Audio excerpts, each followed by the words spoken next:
할렐루야. 우리 선생님들 한 주간 평안하셨는지요? 2월 넷째 주 선지학교 시간입니다. 오늘 말씀 제목은 나사로를 다시 살리셨어요 라는 말씀 제목이고, 요한복음 11장 1절에서 44절까지의 말씀입니다. 요한복음 11장과 12장은 7가지 표적들과 또 그와 관련된 선언들을 통해서 예수님께서 하나님의 아들이심을 나타내는 기사들의 종결 부분을 나타냅니다. 오늘 우리가 함께 볼 본문은 예수님께서 하나님의 아들이시고 또 그분께서 가지시는 신성을 드러내는 7가지 표적들 중 가장 마지막 표적이자 또 최고의 표적이라고 할 수 있는 내용입니다. 바로 죽은 나사로를 소생시킨 그 사건입니다. 나사로는 예수님께서 엄청 사랑하시는 사람이었습니다. 그리고 마르다와 마리아 자매의 오라비였습니다. 그런데 그의 병소식이 예수님께 전해졌습니다. 당시 예수님께서는 예수님을 죽이려는 유대인들의 배척을 피하셔서 세례 요한에게 세례를 받으셨던 요단 동편 지역에 머물고 계셨습니다. 마르다 마리아 자매가 예수님 계신 곳에 사람을 보내어서 주님, 당신께서 사랑하시는 사람이 지금 병들었습니다 라고 전한 것이죠. 당시 분위기를 보면 예수님께서 유대 지역으로 다시 들어가시면 그분께 사리를 품고 있는 유대인들이 무슨 일을 벌일지 몰라서 매우 긴장된 상태였습니다. 그래서 제자들은 예수님이 다시 유대 지역으로 들어가는 것을 매우 걱정하고 두려워했습니다. 하지만 예수님께서 나사로 사건을 통해서 하나님과 또 하나님 아들이 가지시는 영광을 사람들에게 드러내시기를 원하셨습니다. 그래서 이를 위해서 예수님께서는 이틀을 더 지체하시고 나사로가 살던 예루살렘 인근의 베다니로 오신 것입니다. 예수님께서 베다니로 오셨을 때 나사로는 이미 죽은 상태였습니다. 나사로의 죽음으로 인해서 그 두 자매는 물론이고 많은 문상온 유대인들이 한없는 슬픔에 빠져 있었습니다. 얼마나 슬펐는지 마르다는 예수님께 이렇게 말씀드렸습니다. 예수님께서 여기 계셨으면 내 오라버니는 죽지 않았을 것입니다 하는 슬픔과 아쉬움에 잠긴 말을 했습니다. 그런 이들에게 예수님께서는 그 유명한 요한복음 11장 25절과 26절 말씀을 하셨습니다. 같이 읽어볼까요? 시작. 예수께서 이르시되 나는 부활이요 생명이니 나를 믿는 자는 죽어도 살겠고 무릇 살아서 나를 믿는 자는 영원히 죽지 아니하리니 이것을 내가 믿느냐? 아멘. 이 말씀은 예수님의 유명한 자기 선언입니다. 스스로를 선언하신 것이죠.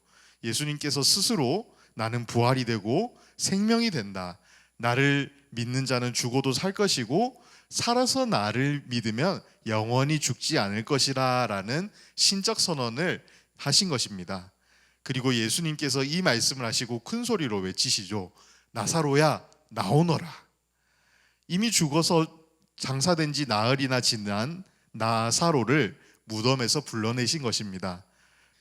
그러자 요한복음 5장 25절에 죽은 자들이 하나님의 아들의 음성을 들을 때가 오나니 곧 이때라 듣는 자가 살아나리라 하는 말씀대로 죽은 나사로가 무덤에서 살아나서 두 발로 걸어 나오게 된 것이죠. 죽은 나사로를 살리신 이 사건은 예수님께서 하나님의 아들로서의 자신의 권위와 능력을 결정적으로 입증하신 사건이 됩니다. 그리고 생명과 부활의 주라고 하신 예수님의 자기 선언을 스스로 확증하신 일이 되었습니다. 예수님께서는 그리고 이 사건을 통해서 많은 사람들이 영원한 생명이 되시는 예수님을 믿기를 원하셨습니다. 그리고 이를 통해서 성부 하나님과 더불어 성자로서의 영광을 나타내길 원하셨습니다. 그래서 이 나사로를 살리신 사건을 통해서 많은 무리들이 예수님을 믿고 예수님이 어떤 분인지 경험하고 눈으로 볼 수 있는 역사가 일어났습니다. 나사로의 부활 사건은 예수님의 부활을 예표하기도 합니다. 그리고 이것은 인류 구원을 위한 성자 예수님의 공생의 사역이 이제 막바지에 이르고 있다는 것을 절정에 다다르고 있다는 것을 강하게 암시하고 있습니다. 오늘 그래서 우리가 이렇게 함께 살펴본 본문을 통해서 두 가지 포인트를 우리가 함께 나누고, 또 선생님들께서 아이들을 가르치실 때 이 두 가지를 강조해 주시면 좋겠는데요. 첫 번째로는 우리의 예수님은 생명을 주시는 분이시라는 것입니다. 예수님께서 베다니로 오셨을 때 그곳은 온통 사탄의 죽음의 권세 아래에 있는 곳이었습니다. 그래서 본문의 저자 요한은 나사로가 무덤에 있는지 이미 나흘이라는 것을 강조합니다. 나흘이라는 시간은 시신이 이미 부패해졌고 썩을 대로 썩어지는 시간인 것입니다. 나사로에게는 이 생명에 대한 희망이 전혀 없었습니다. 하지만 우리가 기억해야 되는 것은 예수님께서 말씀하신 것처럼 믿는 자의 삶에는 죽음이란 없습니다. 그런데 이런 의문이 듭니다. 나사로가 죽었고 또 우리의 육신 역시 언젠가는 병들어서 죽게 되는데, 그렇다면 이 예수님의 말씀이 과연 진실일까 하는 의문이 듭니다. 하지만 이것은 예수님께서 실언을 하셨다거나 거짓말을 하신 것이 아닙니다. 주님께서 우리가 영원히 죽지 않는다고 말씀하신 것은 믿는 성도인 우리는 영생을 누린다는 것입니다.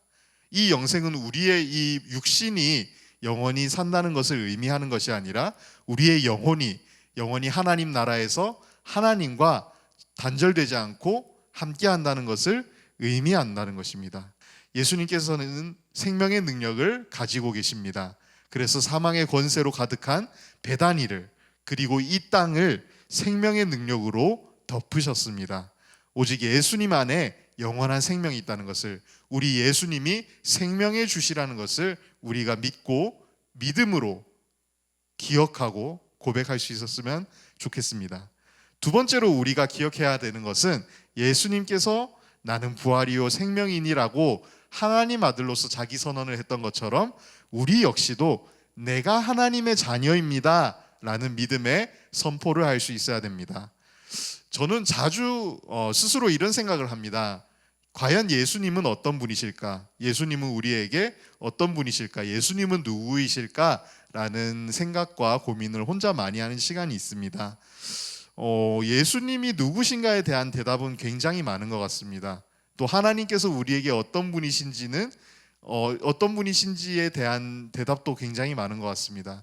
우리를 창조하셨고 우리를 구원하셨고 지금도 함께하고 계시고 영원히 함께하시는 우리의 아버지가 되시고 우리의 친구가 되시는 우리의 하나님, 우리의 예수님, 이렇게 고백할 수 있을 것 같습니다.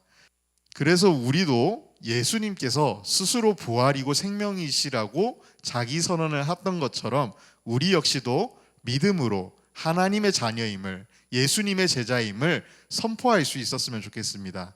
우리 예수님이 내게 어떤 분이신가를 늘 생각하고 또 믿음으로 그분이 우리와 함께 하시고 내 삶에 놀라운 역사를 일으키시며 나를 자녀 삼으신 분임을 늘 믿음으로 기억하고 고백하고 내가 그분의 자녀임을 늘 가슴에 품고 살아가는 저와 여러분들 유아부의 모든 가족들이 되기를 간절히 소망합니다. 이 말씀을 준비하면서 느꼈던 것은 사실 아이들하고 나누기 조금 어려운 본문일 수도 있을 것 같습니다.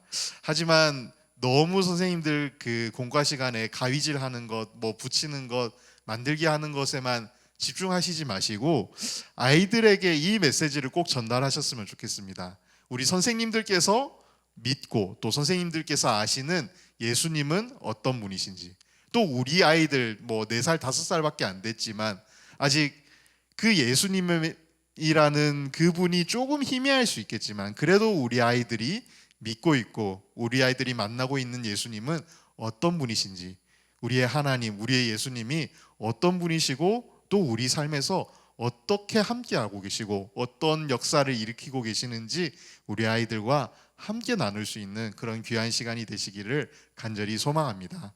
네, 오늘 말씀 마무리하면서 함께 기도하겠습니다. 하나님 아버지 감사합니다. 죽은 나사로를 살리신 그 주님의 놀라우신 역사, 그리고 우리의 생명이 되시고 우리의 부활이 되시는 그 주님을 믿고 우리가 나아갑니다. 주님, 우리의 삶 속에서 주님께서 어떤 분이신지, 주님께서 또 내 삶에 어떠한 역사를 일으키시는지 우리가 늘 믿고 또 주님을 기억하는 삶을 살길 원합니다. 주님은 정말 죽은 자도 다시 살리시는 분이시고 정말 우리가 생각하는 것보다 더 큰 일을 이루시는 분이시오니 주여, 우리가 주님을 모시고 또 주님과 동행하고 주님의 자녀 되는 그런 삶을 살 수 있도록 주여 함께하여 주시옵소서. 예수님 이름으로 기도드립니다. 아멘.